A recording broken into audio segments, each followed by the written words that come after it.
نحمده ونصلي على رسوله الكريم أما بعد নগর জীবনের ব্যস্ততার মধ্যে আজকে সালাতুল জুমার পরে আল্লাহ তার আখিরি নবী আল্লাহর হাবিব মুহাম্মদ সাল্লাল্লাহু আলাইহি ওয়াসাল্লামের আরশচুম্বী সম্মান মর্যাদার বিরুদ্ধে কটূক্তিকারী কুখ্যাত নাস্তিক রাখাল রাহা এবং গালেবের ফাঁসির দাবিতে আজকের এই সমাবেশে যারা উপস্থিত হয়েছেন আমার পক্ষ থেকে তাদেরকে হৃদয় নিংড়ানো ভালোবাসা এবং অভিনন্দন জ্ঞাপন করছি। সম্মানিত সুদীর্ঘ 15 বছর ফেসিবাদের নায়িকা শেখ হাসিনা বাংলাদেশে আলেম ওলামাকে নির্যাতন করেছে। পাক স্বাধীনতার দোহাই দিয়ে যারা ইসলামকে আঘাত করেছে তাদেরকে আশ্রয় এবং প্রশ্রয় দিয়েছে। ফেসিবাদের বিরুদ্ধে আন্দোলনের সূচনা হয়েছে 2013 সালের 5ই মে আলেম ওলামার রক্ত ঢালার মাধ্যমে। সেই হেফাজতের 13 দফা দাবির অন্যতম দাবি ছিল আল্লাহ তার আখিরি নবী মুহাম্মদ সাল্লাল্লাহু আলাইহি ওয়াসাল্লামের আরশচুম্বী সম্মান মর্যাদার বিরুদ্ধে যারা কটূক্তি করবে তাদেরকে প্রতিরোধ করতে ব্লাসফেমি আইন করার একটা দাবি ছিল।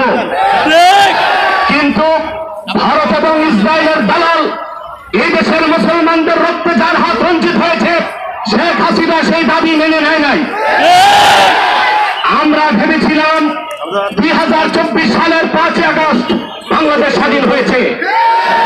স্বাধীন হয়েছে সলিমুল্লাহ খানদের মতো নাস্তিকের জন্য, স্বাধীন হয়েছে তসলিমা নাসরিনের উত্তরসূরিদের জন্য। আমরা স্বাধীনতা পাই নাই।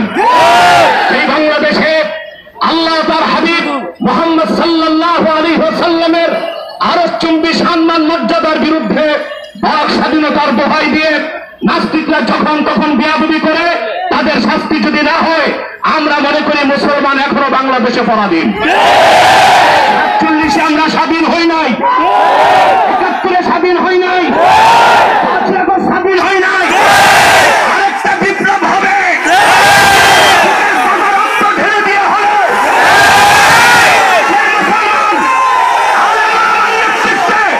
জাতীয় সংসদকে দখল করে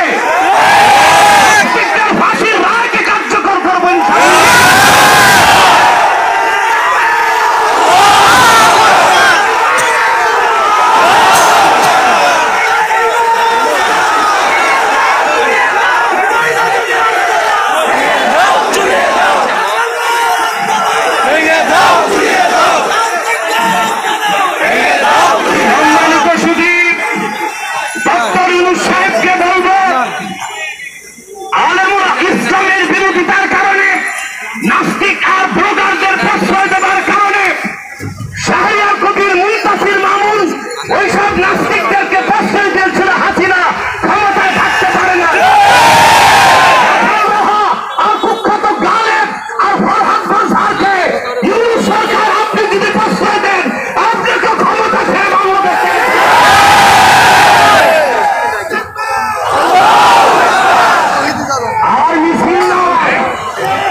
নাস্তিকদের মতে সেটা যদি বাক স্বাধীনতা হয় তাদের কল্লা কেটে দিবে, এটা আমাদের হাতে স্বাধীনতা। প্রিয় ভাইরা, আমি বলবো হেফাজতে ইসলামের শীর্ষ নেতৃবৃন্দকে আপনাদের যাত্রা হয়েছে শহীদি কাফেলার মাধ্যমে।